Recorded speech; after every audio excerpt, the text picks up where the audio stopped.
something a bit different today. I'm going to take you through my 5 favourite cars on iRacing. It's partly because of how they drive, partly because of my success in those cars, the sound, the feel, the communities around the cars. There's a lot that goes into it.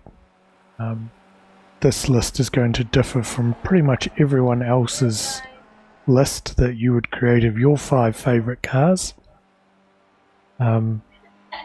Spoiler alert, the car on screen is not one of them.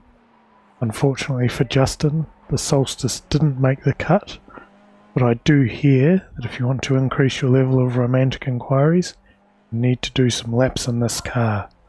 It's just a tip for the viewers at home. I'm not going to rank the cars in any order. They're all first equal to me.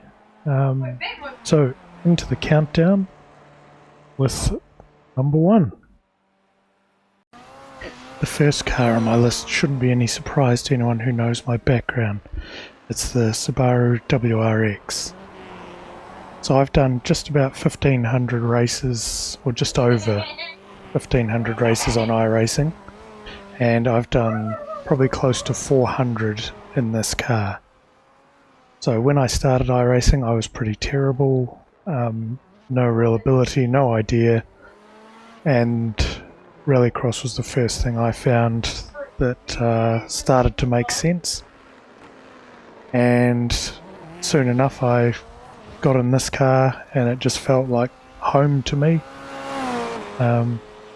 Through 2019, 2020 and 2021 I worked with a lot of the top guys in Rallycross.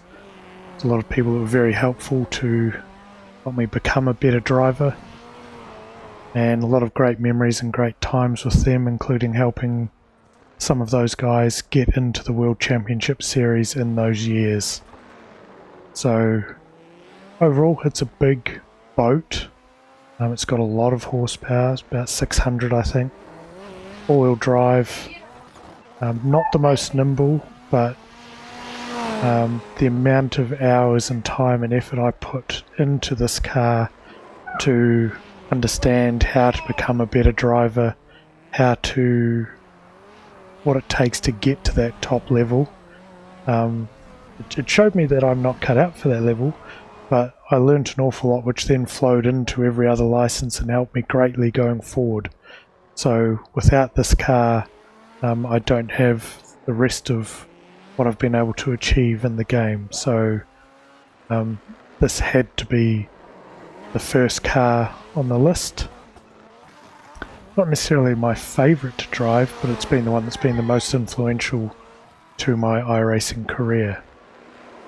So, moving on to number 2.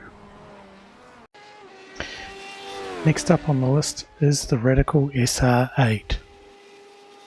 So this is a car I've done over 100 races in. It is my most raced car on road, and sadly it was replaced by the Radical SR10, which the SR10 won't quite make my worst 5 cars to drive, but it's not a long way off. Whereas this thing is just incredible fun. Back when I started racing it, it was a nightmare on cold tyres, and I used to gain a lot of iRating just by finishing races and being Mr. Safety, but I just gradually improved and improved, kept working, and towards the end I wasn't one of the quicker guys in the car, but I was able to hold my own. And this car took me from about 2,000 iRating up to just past 4,000. So it was it's a car I've put an awful lot of time into. Just driving it now around Bathurst is just incredible on a good lap. And when you exit the cutting, you are holding your foot flat until you get to Skyline, which is what I was doing on this lap here. Just incredible driving experience, great feel. The car is so lively, sounds great. You can put it exactly where you want, and you coming down this section here is just unbelievable. A sense of speed and but at the same time control that you have. Yeah, great car. Really sad that it's a legacy car now. If this came back to official series, this is the road car that I would be racing. 3 cars to go. And the next 3 I haven't done as much racing in, but they're still some of my favourite cars to drive. So, on to number 3. Next on the list is the Aston Martin GT1. Makes the list because it is my favourite car to drive in the game. It's raw, it's got the best engine noise in the game,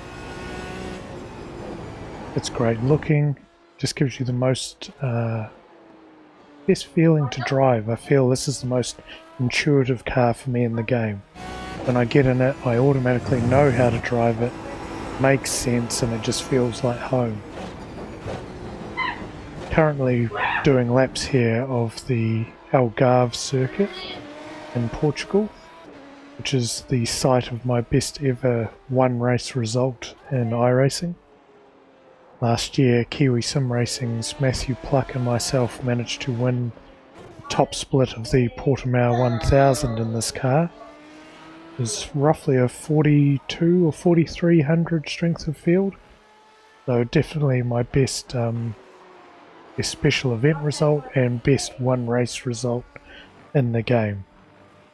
Sadly, the Proto GT series isn't that populated anymore, so it's very, very hard to find races in this car that go official, and I don't want to be picking on small fields in this car, but I do still hop in it from time to time to just do random laps here and there because it is just such a blast to drive. Highly recommend trying it out on your next demo drive if you don't own the car already, and would highly recommend doing the Portimao 1000 this year. Find yourself a teammate and have a go. It's the GT1s, the Corvette's also a great car. Highly recommend having a go. Next up, number 4 on the list. So at number 4 on the list is the Lotus 79. It's one of the most fun cars to drive in the game. The 1978 Formula 1 Championship winning car. I'm a Ferrari fan, hence the paint job. The old Cosworth DFE V8 engine, producing nearly 500 horsepower, and with under 600 kgs of weight, this thing is a rocket ship. It sounds fantastic. It handles great, it slips and slides despite being an early ground effect car. It's a handful, but it's a fun handful. It's not trying to kill you all the time. You can catch those little slides and drifts. It has a really solid following, with their broadcast race each week and a few other races that go official each week. And iRacing have just released the schedule for the Vintage Grand Prix Tour, where they try and replicate the 1979 F1 season. And it starts this weekend at Interlagos, which is where we're doing laps at the moment. So there is a time slot that I can potentially make for that series. I will be doing my best to be healthy enough and ready to race in that series. And if I do, you will see coverage of it, but if not, I would highly recommend you look to either racing it yourself, or if the time zone suit, try out the normal official series in this car. And if you don't already own it, test it in the demo drive in the next iRacing update. It is a beautiful car to drive. Takes 2 or 3 laps for the tyres to get up to temperature, so just beware of that, but then once they are, It's a hell of a driving experience. We've only got one left. Moving on to number 5. Lucky last on the list is the SRX. This is the only car with which I have won an official overall championship in iRacing, in terms of a normal official series. So it holds a special place for me. I also just love the variety in the series in terms of you go to bull rings like this LA Coliseum track, and this week it's at Road America, and it's also racing on dirt ovals. Just a lot of variety. It's a big heavy car, it takes a lot of driving, and for me I find that rewarding. So the racing in it is also really good. The community and a lot of the regulars are excellent to race alongside. When I won the championship, I think I had 2x all season. So it's a great series to get into. Very niche, only goes official generally a few times a week, but it's well worth catching those races if you can. Try it out in the demo drive if you don't already own it, but be prepared to stop early. The brakes aren't the best, it doesn't turn very good, but still a fun car to drive. So let me know what your favourite 5 cars are in iRacing. Look forward to hearing from you. I doubt anyone's list is remotely close to mine. Yeah, I look forward to hearing your responses in the comments down below. Have a good day, thank you for watching, and I'll catch you in the next one.